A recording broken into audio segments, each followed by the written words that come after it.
Hi friends, എല്ലാവർക്കും 24 PSCയുടെ പുതിയൊരു ക്ലാസ്സിലേക്ക് സ്വാഗതം.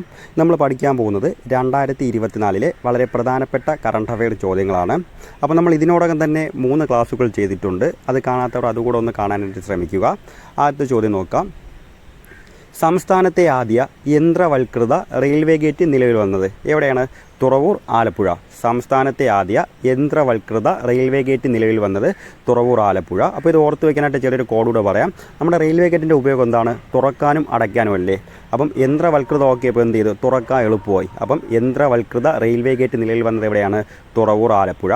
കേന്ദ്ര സർക്കാരിൻ്റെ നദീതട മാനേജ്മെൻറ്റ് പദ്ധതിയിലേക്ക് തിരഞ്ഞെടുത്ത നദികളിൽ കേരളത്തിൽ നിന്നും ഉൾപ്പെട്ട നദിയാണ് പെരിയാർ. കേന്ദ്ര സർക്കാരിൻ്റെ നദീതട മാനേജ്മെൻറ്റ് പദ്ധതിയിലേക്ക് തിരഞ്ഞെടുത്ത നദികളിൽ കേരളത്തിൽ നിന്നും ഉൾപ്പെട്ട നദിയാണ് പെരിയാർ. അടുത്തിടെ ഏത് സംസ്ഥാനത്താണ് എല്ലാ സർക്കാർ രേഖകളിലും അമ്മയുടെ പേര് നിർബന്ധമാക്കിയത്? ആൻസർ ഏതാണ്? മഹാരാഷ്ട്ര. അടുത്തിടെ ഏത് സംസ്ഥാനത്താണ് എല്ലാ സർക്കാർ രേഖകളിലും അമ്മയുടെ പേര് നിർബന്ധമാക്കിയത്? ആൻസർ മഹാരാഷ്ട്ര. അപ്പോൾ ഇത് ഓർത്ത് വയ്ക്കാനായിട്ട് നമ്മുടെ സർക്കാർ രേഖകളിലൊക്കെ അമ്മയുടെ പേര് നിർബന്ധമാക്കുന്നത് ഒരു മഹത്തായ കാര്യമല്ലേ? അപ്പോൾ അങ്ങനെ മഹത്തായ ഒരു കാര്യം ചെയ്ത സംസ്ഥാനമാണ് മഹാരാഷ്ട്ര. അങ്ങനെ കണക്ട് ചെയ്തുകൂടി. അടുത്തിടെ ഏത് സംസ്ഥാനത്താണ് എല്ലാ സർക്കാർ രേഖകളിലും അമ്മയുടെ പേര് നിർബന്ധമാക്കിയത്? മഹാരാഷ്ട്ര. ബംഗ്ലാദേശിൽ ചിത്രീകരിക്കുന്ന ആദ്യ മലയാള സിനിമയാണ് ആക്ഷൻ ഹീറോ ബിജു 2. അപ്പോൾ ബംഗ്ലാദേശിൽ ചിത്രീകരിക്കുന്ന ആദ്യ മലയാള സിനിമ ഏതാണ്? Action hero Biju 2. 65ാമത് സംസ്ഥാന കളരിപ്പയറ്റ് ചാമ്പ്യൻഷിപ്പിൽ കിരീടം സ്വന്തമാക്കിയത് ആരാണ്? കോഴിക്കോട്. 65ാമത് സംസ്ഥാന കളരിപ്പയറ്റ് ചാമ്പ്യൻഷിപ്പിൽ കിരീടം നേടിയത് കോഴിക്കോട്. അപ്പോൾ ഒന്നുകൂടെ നോക്കാം. സംസ്ഥാനത്തെ ആദ്യ യന്ത്രവൽകൃത റെയിൽവേ ഗേറ്റ് നിലവിൽ വന്നത് എവിടെയാണ്? തുറവൂർ, ആലപ്പുഴ. കേന്ദ്ര സർക്കാരിൻ്റെ നദീതട മാനേജ്മെൻറ്റ് പദ്ധതിയിലേക്ക് തിരഞ്ഞെടുത്ത നദികളിൽ കേരളത്തിൽ നിന്നും ഉൾപ്പെട്ട നദിയാണ് പെരിയാർ. അടുത്തിടെ ഏത് സംസ്ഥാനത്താണ് എല്ലാ സർക്കാർ രേഖകളിലും അമ്മയുടെ പേര് നിർബന്ധമാക്കിയത്? മഹാരാഷ്ട്ര. ബംഗ്ലാദേശിൽ ചിത്രീകരിക്കുന്ന ആദ്യ മലയാള സിനിമയാണ് ആക്ഷൻ ഹീറോ ബിജു 2. 65ാമത് സംസ്ഥാന കളരിപ്പയറ്റ് ചാമ്പ്യൻഷിപ്പിൽ കിരീടം നേടിയതാരാണ്? കോഴിക്കോട്. ഗുരുവായൂർ ദേവസ്വത്തിൻ്റെ 2024 ജ്ഞാനപ്പാന പുരസ്കാരത്തിന് അർഹനായതാരാണ്? രാധാകൃഷ്ണൻ കാക്കശ്ശേരി. ഗുരുവായൂർ ദേവസ്വത്തിൻ്റെ 2024 ജ്ഞാനപ്പാന പുരസ്കാരത്തിന് അർഹനായതാരാണ്? രാധാകൃഷ്ണൻ കാക്കശ്ശേരി. അത് ഓർത്ത് വയ്ക്കാനായിട്ട് ഇപ്പോൾ ഗുരുവായൂർ ദേവസ്വത്തിൻ്റെയാണ് ജ്ഞാനപ്പാന. അപ്പോൾ ഗുരുവായൂരിൽ ആരാണുള്ള? കൃഷ്ണനല്ലേ? അപ്പോൾ രാധാകൃഷ്ണൻ അങ്ങനെ കണക്ട് ചെയ്തോടെ. ഗുരുവായൂർ ദേവസ്വത്തിൻ്റെ 2024 ജ്ഞാനപ്പാന പുരസ്കാരത്തിന് അർഹനായത് രാധാകൃഷ്ണൻ കാക്കശ്ശേരി. കേന്ദ്ര വിജിലൻസ് കമ്മീഷണറായി നിയമിതനായ മലയാളിയാണ് AS രാജീവ്. കേന്ദ്ര വിജിലൻസ് കമ്മീഷണറായി നിയമിതനായ മലയാളിയാണ് ആര്? AS രാജീവ്. അന്താരാഷ്ട്ര ബൗദ്ധിക സ്വത്തവകാശ സൂചിക 2024 പ്രകാരം ഇന്ത്യയുടെ സ്ഥാനം എത്രയാണ്? 42. അപ്പോൾ അന്താരാഷ്ട്ര ബൗദ്ധിക സ്വത്തവകാശ സൂചിക 2024 പ്രകാരം ഇന്ത്യയുടെ സ്ഥാനം എത്രയാണ്? 42 അപ്പോൾ അത് ഓർത്ത് വയ്ക്കാനായിട്ട് നമ്മുടെ സ്വത്തവകാശ സൂചിക 2024 അപ്പോൾ സ്വത്തവകാശം 2024 എന്ന് കണ്ടു കഴിഞ്ഞാൽ നമ്മൾ 24 എടുത്ത് തിരിച്ചിട്ട് ആൻസർ എത്രയാണ്? 42. അങ്ങനെ കണക്ട് ചെയ്തോടെ. അന്താരാഷ്ട്ര ബൗദ്ധിക സ്വത്തവകാശ സൂചിക 2024 പ്രകാരം ഇന്ത്യയുടെ സ്ഥാനം എത്രയാണ്? 42. അന്താരാഷ്ട്ര നാണയനിധി പുറത്തുവിട്ട കണക്കു പ്രകാരം ലോകത്തെ അതിദരിദ്ര രാജ്യങ്ങളിൽ ഒന്നാമതാണ് ദക്ഷിണ സുഡാൻ. അന്താരാഷ്ട്ര നാണയനിധി പുറത്തുവിട്ട കണക്കു പ്രകാരം ലോകത്തെ അതിദരിദ്ര രാജ്യങ്ങളിൽ ഒന്നാമതാണ് ദക്ഷിണ സുഡാൻ. ആരുടെ ആത്മകഥയാണ് life my story through history? ആരുടെ ആത്മകഥയാണ് life my story through history? ആരുടെയാണ്? ഫ്രാൻസിസ് മാർപ്പാപ്പ. അപ്പോൾ നമ്മുടെ ഫ്രാൻസിസ് മാർപ്പാപ്പയുടെ ആത്മകഥയാണ് life my story through history. Guruvayur ദേവസ്വത്തിൻ്റെ 2024 ജ്ഞാനപ്പാന പുരസ്കാരത്തിന് അർഹനായത് ആരാണ്? രാധാകൃഷ്ണൻ കാക്കശ്ശേരി. കേന്ദ്ര വിജിലൻസ് കമ്മീഷണറായി നിയമിതനായ മലയാളിയാണ് AS രാജീവ്. അന്താരാഷ്ട്ര ബൗദ്ധിക സ്വത്തവകാശ സൂചിക 2024 പ്രകാരം ഇന്ത്യയുടെ സ്ഥാനം എത്രയാണ്? 42. അന്താരാഷ്ട്ര നാണയനിധി പുറത്തുവിട്ട കണക്കു പ്രകാരം ലോകത്തെ അതിദരിദ്ര രാജ്യങ്ങളിൽ ഒന്നാമതാണ് ദക്ഷിണ സുഡാൻ. ആരുടെ ആത്മകഥയാണ് life my story through history? Francis മാർപ്പാപ്പ. കേന്ദ്ര സർക്കാരിൻ്റെ സ്മാർട്ട് സിറ്റി 2.0 പദ്ധതിയിലേക്ക് കേരളത്തിൽ നിന്നും തിരഞ്ഞെടുക്കപ്പെട്ട ഏക നഗരമാണ് തിരുവനന്തപുരം. കേന്ദ്ര സർക്കാരിൻ്റെ സ്മാർട്ട് സിറ്റി 2.0 പദ്ധതിയിലേക്ക് കേരളത്തിൽ നിന്നും തിരഞ്ഞെടുക്കപ്പെട്ട ഏക നഗരമാണേത്? തിരുവനന്തപുരം.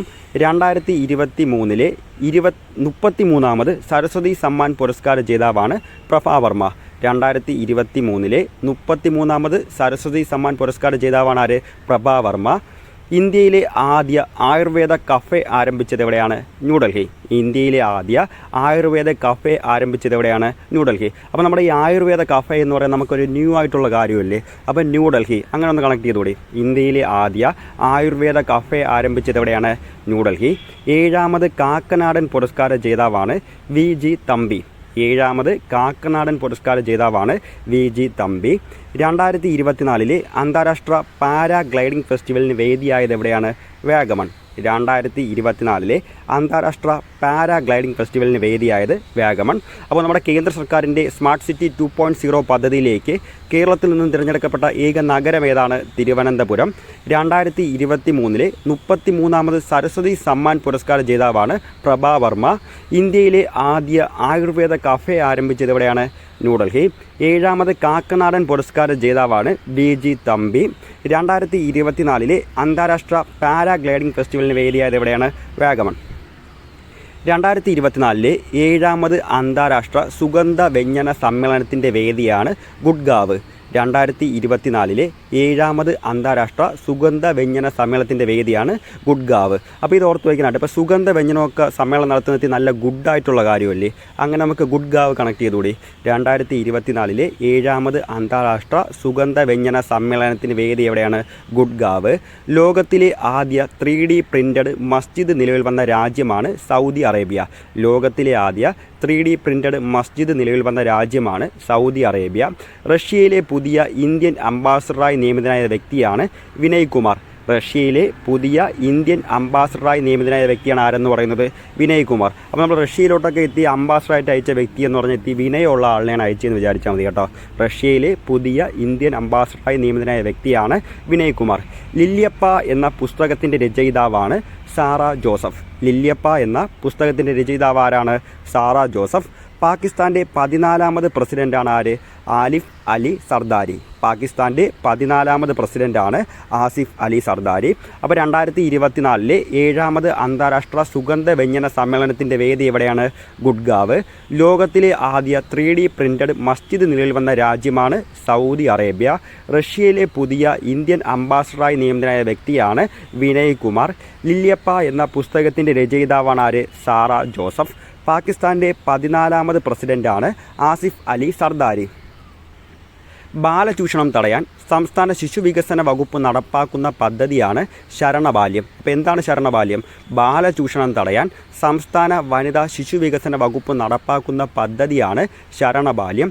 2024 മാർച്ചിൽ 700 വർഷം പഴക്കമുള്ള വട്ടെഴുത്ത് ലിഖിതം കണ്ടെത്തിയ ജില്ലയാണ് പാലക്കാട്. 2024 മാർച്ചിൽ 700 വർഷം പഴക്കമുള്ള വട്ടെഴുത്ത് ലിഖിതം കണ്ടെത്തിയ ജില്ലയാണ് പാലക്കാട്. രാജ്യത്തെ ആദ്യ സെമി ക്രയോജനിക് റോക്കറ്റാണ് അഗ്നിബാൺ.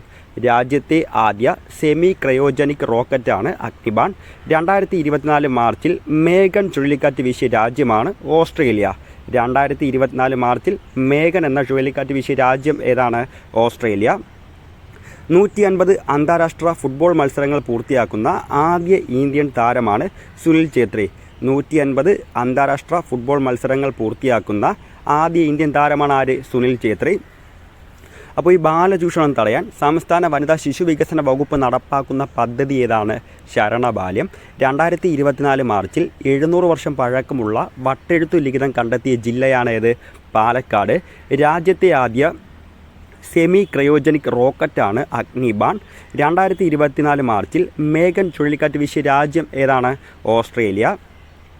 150 അന്താരാഷ്ട്ര ഫുട്ബോൾ മത്സരങ്ങൾ പൂർത്തിയാക്കുന്ന ആദ്യ ഇന്ത്യൻ താരമാണ് സുനിൽ ഛേത്രി. അപ്പോൾ നമ്മൾ ഇന്ന് ഇത്രയും കാര്യങ്ങളാണ് പഠിക്കുന്നത്. ക്ലാസ് ഇഷ്ടമായവർ ഒന്ന് ലൈക്ക് ചെയ്യുക. അതുപോലെ കൂടുതൽ ക്ലാസ്സുകൾക്കായി എന്ത് ചെയ്യുക? ഒന്ന് ചാനൽ സബ്സ്ക്രൈബ് ചെയ്യുക. Thank you.